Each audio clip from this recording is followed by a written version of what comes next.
At this rate of consumption, a living surface should thin, slow, and recover, but instead it vanishes.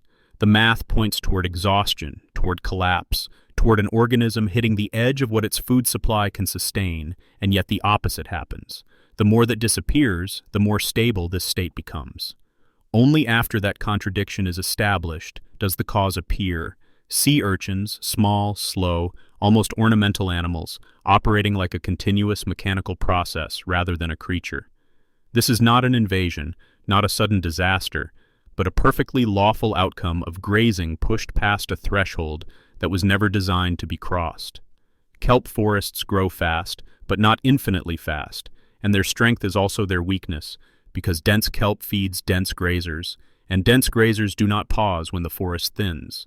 Each urchin scrapes calcium teeth across rock with no awareness of scarcity, converting structured habitat into bare substrate one bite at a time, and when millions do this in parallel, the seafloor doesn't look damaged. It looks simplified, optimized, reduced to something closer to a desert. The paradox is quiet. Herbivory, normally associated with renewal and cycling, becomes a one-way process where energy still flows but structure does not return. There is no dramatic moment where the system breaks, no audible snap, just a gradual crossing of a line where kelp recruits are eaten faster than they can anchor, spores settle onto rock that is already being cleaned back to mineral, and the concept of a forest becomes biologically obsolete. What makes this unsettling is not speed, but persistence. Urchins do not starve quickly. Their metabolism allows them to idle on almost nothing, waiting, maintaining pressure, preventing regrowth without needing abundance. The seafloor becomes a place where life continues, respiration continues, feeding continues, but complexity does not. This state should be temporary, because ecosystems are taught as resilient, self-correcting, buffered by feedbacks, but this one locks in. Grazing removes shelter, shelter loss removes predators, predator loss removes fear, and fear is one of the few things that can interrupt feeding without killing the feeder. Without it, the system settles into a stable minimum, a configuration that works energetically but feels wrong spatially, like a machine stripped of all non-essential parts until only motion remains. No poison is involved, no external force, just biology doing exactly what it is allowed to do, with no clause that requires it to stop before everything green is gone. A body built for moderation should fail when moderation is no longer possible, but the failure never arrives. Sea urchins are not designed for speed, pursuit, or excess. They are built for persistence, for scraping, for surviving long stretches where intake barely matches expenditure, and that design becomes dangerous when food briefly becomes abundant. During kelp booms, their populations expand, larvae settle successfully, juveniles survive, and the system quietly stores future demand in living tissue. When the kelp begins to thin, nothing in the urchin's physiology signals restraint. There is no internal governor tied to ecosystem scale, only a local rule. If algae is present, consume it. When it is gone, slow down, but do not leave. Metabolic rates drop, growth stalls, reproduction pauses, yet the animals remain alive, clinging to rock, teeth still functional, bodies still exerting pressure on every new blade that tries to return. The paradox sharpens here. Starvation, in most animals, removes consumers from a depleted system, but urchins can enter a low-energy holding pattern that keeps them present long after they have stripped the environment of profit. They do not die fast enough to release the pressure they created. This pushes the survival limit away from the individual and onto the habitat itself, which must now support an army of grazers that no longer require much energy, only time.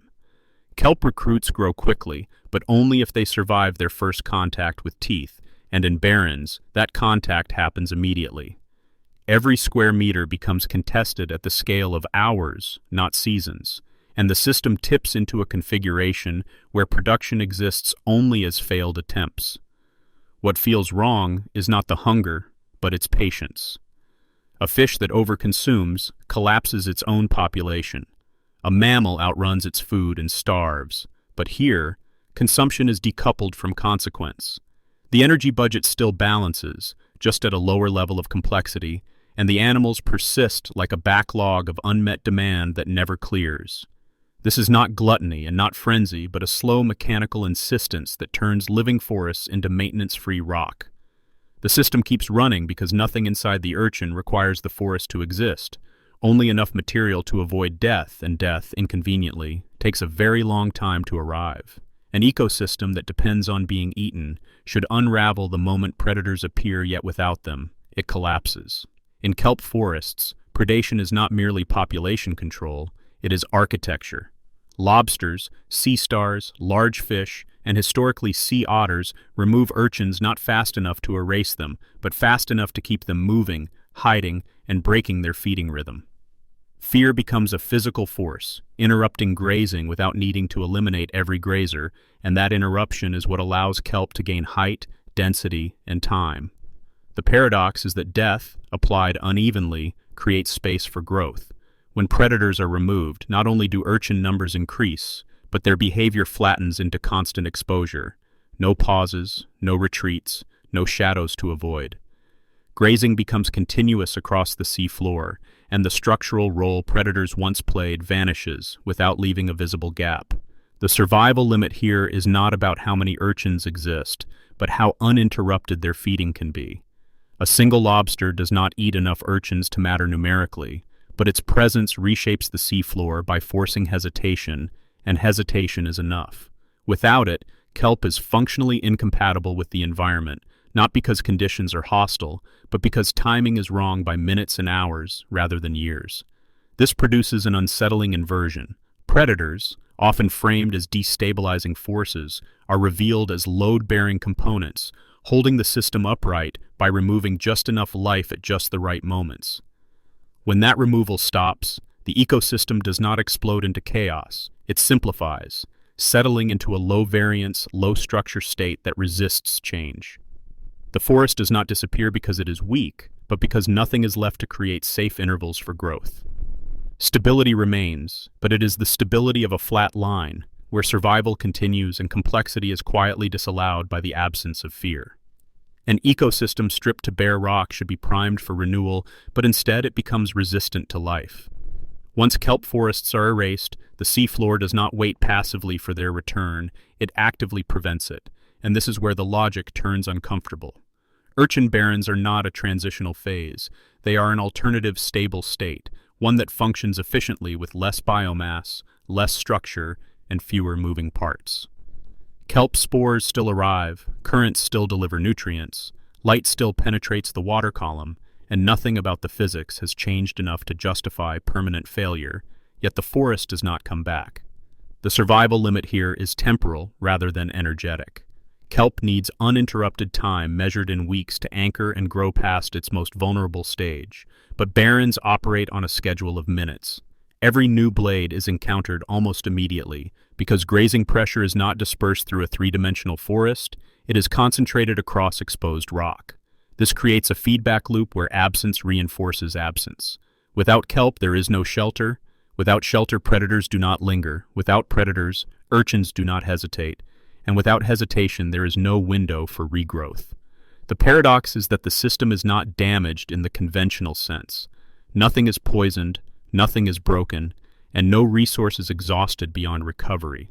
Instead, the environment has been tuned into a configuration where recovery is theoretically possible but practically unreachable. This is what makes barrens unsettling. They are healthy in a narrow metabolic sense. Urchins survive, microbes cycle nutrients, energy still flows from sunlight into biological activity, but it flows into maintenance rather than construction. The system spends all of its energy preventing change rather than enabling it. Even when disturbances remove some urchins, the remaining ones are enough to hold the line, because low densities are sufficient when feeding is constant and unchallenged. What feels wrong is that time itself seems to work against recovery. The longer the barren persists, the more its internal logic reinforces itself, selecting for behaviors and conditions that favor continued emptiness. There is no countdown to collapse and no automatic rebound. The seafloor has not failed. It has adapted to being simple, and simplicity, once stabilized, is remarkably difficult to undo. A predator that eats slowly should be irrelevant at ecosystem scale, but here it becomes decisive. Lobsters do not swarm, they do not hunt continuously, and they do not consume enough biomass to erase urchin populations outright. By volume alone, they should lose, and yet their presence redraws the boundary between a forest and a desert. The constraint they impose is not numerical, it is behavioral. Urchins exposed to predation do not graze efficiently. They wedge themselves into crevices, reduce movement, feed intermittently, and trade energy intake for survival. That trade is everything. The survival limit shifts again, not for the predator or the prey, but for the habitat. Kelp does not need the urchins gone, it only needs them disrupted. A lobster passing through a patch does not sterilize it of grazers, but it introduces uncertainty, and uncertainty breaks the continuous scraping that defines a barren. What feels wrong is how little pressure is required to flip the outcome. A modest increase in predation risk can transform bare rock into vertical forest, because the system is balanced on timing rather than mass. When lobsters are removed, whether by fishing or habitat loss, that timing collapses back into constant exposure, and the seafloor loses one of its last breaks. The paradox is uncomfortable. A large-scale ecological state is being regulated by moments of fear measured in seconds, enforced by claws that may never even make contact. This reveals how thin the margin actually is. The forest exists not because it is robust, but because something else makes feeding inefficient enough to allow growth. Once that inefficiency is engineered out of the system, the barren reasserts itself with no resistance. There is no dramatic threshold, just a gradual loss of interruptions until the last safe pause disappears. The lobster does not restore the ecosystem by force, but by friction, adding just enough resistance to keep consumption from becoming perfectly smooth. Remove that resistance, and the system slides effortlessly toward emptiness, not because it is broken, but because nothing is left to slow it down. A system pushed this far should contain instructions for recovery, but it does not. Once urchin barrens are established, nothing in the biology of the participants guarantees a return to forests. There is no fail-safe, no delayed correction, no internal pressure that builds toward restoration. Recovery is conditional, probabilistic, and external. Predators must return in sufficient numbers, not once, but consistently, and they must do so faster than grazing can erase each new attempt at structure. Kelp must arrive during windows that are long enough, quiet enough, and uninterrupted enough to escape immediate destruction, and those windows are not promised. The survival limit here belongs to the system as a whole. Ecosystems are often described as resilient, but resilience is not universal. It is a property that depends on feedbacks existing at the right scales. In barrens, the feedbacks favor persistence of emptiness. Urchins survive on minimal input, predators are absent or rare, and the physical environment does not degrade in a way that forces change. Time alone does not heal this state. Decades can pass with no increase in complexity because nothing accumulates pressure toward a different outcome. This is what makes the scenario unsettling without spectacle. The seafloor is not waiting for help. It is not degraded enough to trigger collapse and not productive enough to rebuild. It simply continues, balanced at a low level, indifferent to what it once supported. Human intervention can tip the scales through predator protection or urchin removal, but even that is an override, not a correction written into nature. When intervention stops, the system does not remember the forest. It remembers only the rules it is currently obeying. The final paradox is quiet and absolute. Nothing is technically wrong. Every organism is operating within its physiological limits. Every energy budget closes. Every interaction is lawful. And yet the outcome feels like a mistake, a landscape optimized to exclude its own complexity. The horror is not that the system breaks, but that it works perfectly, just not in the way anyone expects, and with no obligation to ever work differently again.